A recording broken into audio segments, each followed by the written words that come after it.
Welcome to Debug Log, software engineering war stories, architecture decisions, and lessons learned the hard way. Let's dig in. 8 hours. Your entire infrastructure dark. Not a hack, not a hardware failure, but an algorithm. That's the core of Railway's incident report we're looking at today. A complete, unannounced suspension of all services hosted on Google Cloud Platform, triggered by GCP's automated security systems. For a company like Railway, which provides developer infrastructure, this translates directly to customer outages. And the initial response from the provider wasn't a dedicated human team, but what sounds like a series of automated rejections, a digital brick wall. Exactly. The report details a struggle to even communicate with a human at Google to address the suspension, despite the severity and duration of the outage. So what specifically triggered GCP's automated systems to just cut off Railway's entire account, leading to this algorithmic guillotine? The underlying cause was a compromised employee account within Railway. This account, specifically through a third-party integration token, was used to create a rogue service account. That rogue account then began provisioning compute resources at what the report describes as an unusual rate. An unusual rate that GCP's systems interpreted as potentially malicious, perhaps crypto mining or some form of abuse. Precisely. The automated algorithms are designed to detect patterns that deviate significantly from a customer's established usage profile. A sudden, unexplained spike in resource consumption, especially compute, is a classic indicator for those systems to flag and, in this case, immediately act upon. The system didn't discern intent, it just saw the anomaly. So a security vulnerability on Railway's side initiated a chain of events, which then led to a blunt automated response from their cloud provider. It's a double whammy: breach, then blackout. That's the critical intersection. The automated security system performed its designed function, identifying suspicious activity. The problem wasn't necessarily that it flagged it, but the manner of the response: immediate, comprehensive, and with limited initial avenues for appeal. This highlights the sheer power imbalance, doesn't it? As a customer, an algorithm can just pull the plug on everything without warning. It underscores the operational dependency.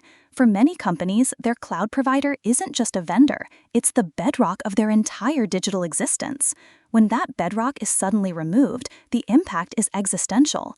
For Railway, all projects, all data, all services across their entire GCP presence simply vanished from access. And the impact wasn't just on Railway's internal operations, but directly on their customers. If Railway provides infrastructure, their outage means their customers' applications are also down. Absolutely. It's a cascading failure.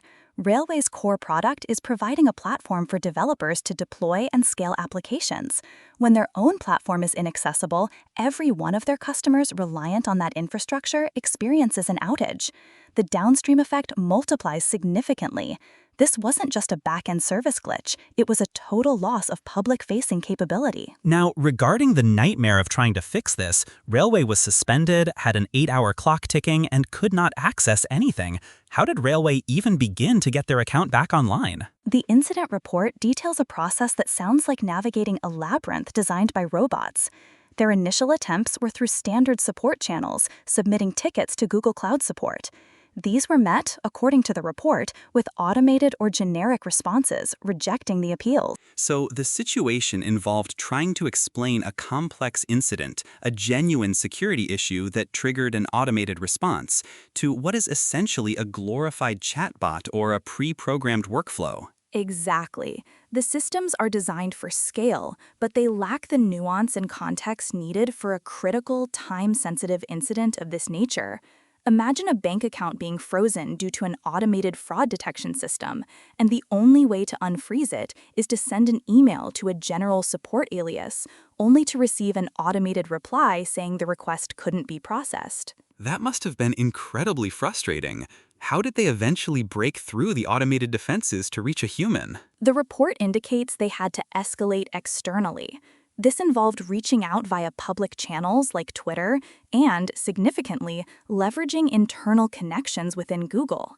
It was only after these external pressures and internal contacts were engaged that a human from Google's abuse team was assigned to the case. So if an organization does not have those internal connections, if it is a smaller operation, it might just be stuck in this algorithmic purgatory indefinitely. That's the chilling implication.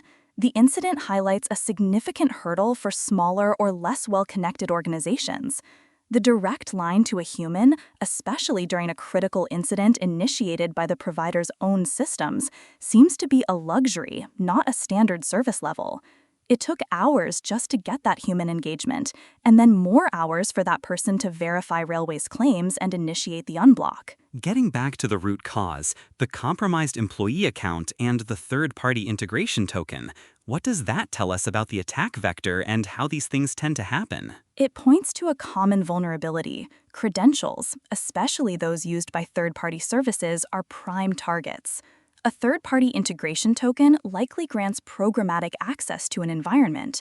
If that token is compromised, it effectively hands over control of the associated account without needing to bypass traditional username-password authentication. So it's not a direct attack on Google's infrastructure or even Railway's main login system, but a lateral move through a less secured access point. Precisely. It's a supply chain attack on identity. The report doesn't go into detail on how the token itself was compromised, but it could be anything from a phishing attack, a leak in a third-party service, or poor token management practices.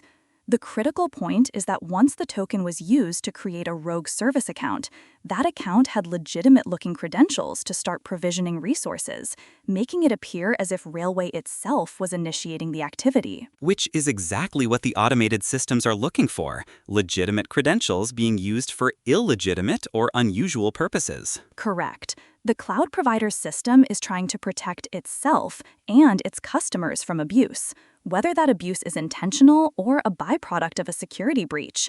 The challenge, as this incident shows, is that its protection mechanism can become a problem for the legitimate customer trying to recover. Now, regarding Railway's response and their plans moving forward, what immediate steps did they take and what architectural or process changes are they implementing? Immediately, they revoked all potentially compromised tokens, resecured employee accounts with stronger multi-factor authentication, and conducted an extensive audit of their activity logs to understand the full scope of the breach.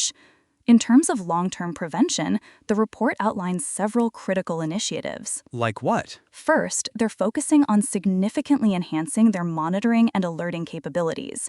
This means not just looking for general system health, but specifically tracking and alerting on unusual resource provisioning or significant changes in spending patterns within their cloud environment. The goal is to detect these anomalies before GCP's automated systems do. So instead of being reactive to a complete shutdown, they want to be proactive and catch the rogue activity in its infancy. Exactly. They want to be the first to know if a service account suddenly tries to spin up hundreds of VMs. Second, they're looking at much stronger internal security practices, particularly around managing credentials, employee access, and the life cycle of third-party integration tokens. And beyond just internal security, what about their relationship with the cloud provider itself? A key takeaway for them is establishing more robust, direct communication channels with cloud providers for emergency situations. Relying solely on standard support tickets proved insufficient. They need a designated point of contact or an established escalation path that bypasses the automated support systems for critical incidents, like account suspensions. The report also mentions two significant architectural considerations, segmenting GCP accounts and exploring a multi-cloud strategy. These sound like substantial shifts. They are. Segmenting GCP accounts means breaking down their monolithic cloud presence into multiple isolated accounts, perhaps one for production, one for staging, one for development, or even by team. The benefit here is limiting the blast radius. If one account is suspended, it doesn't take down their entire operation. It's like having multiple bank accounts instead of one single massive one. And a multi-cloud strategy takes that a step further, distributing infrastructure across different providers entirely. Precisely. If GCP suspends an account, critical services could still run on AWS or Azure. This provides redundancy at the provider level, effectively hedging against a single cloud provider's policies or automated systems causing a total outage. It's a significant increase in operational complexity, but it offers a far greater degree of resilience against these types of blunt force suspensions. This incident, then, seems to be a stark reminder that even with the convenience and scalability of cloud providers, organizations cannot outsource their operational resilience or security entirely. It's a fundamental lesson. While cloud providers take on significant portions of the security burden, the shared responsibility model is crucial to understand. Customers are still responsible for their data, their access management, and how they configure and use the cloud resources. This incident clearly demonstrates that even internal security vulnerabilities can have external, provider-enforced consequences that are devastating. The algorithmic guillotine is really just the sharp edge of that shared responsibility model. A very sharp edge. It forces organizations to think not just about preventing breaches, but also about the potential reactions of the very platforms they rely on, and how to build systems that are resilient to those reactions. The trust is there, but so must be the verification and the contingency planning. So, what are the critical takeaways from Railway's 8-hour GCP outage for organizations operating in the cloud today? First, recognize the power and the potential bluntness of a cloud provider's automated security systems. They can act decisively without human intervention or immediate explanation. Second, robust internal security is paramount, not just to prevent breaches, but to avoid triggering these automated tripwires. A compromised credential can have disproportionately severe consequences. And beyond prevention, what about response? Always have an out-of-band communication strategy for critical incidents with cloud providers. Do not rely solely on standard support tickets when an entire business is offline. Organizations need a path to a human who can understand and address the situation quickly. And finally, architectural resilience. Absolutely. Consider segmenting cloud accounts to limit the blast radius of any single incident, and critically evaluate whether a multi-cloud or multi-region strategy is necessary to mitigate the risk of a complete provider-level shutdown. This all begs the question for any organization: what is an organization's plan when the algorithmic guillotine comes for it? How quickly can it appeal it or cut itself loose? That's a wrap on this debug log. Join us next time for more engineering war stories and hard-won lessons. If any of this hit close to home, subscribe and tell your team. Ship it carefully.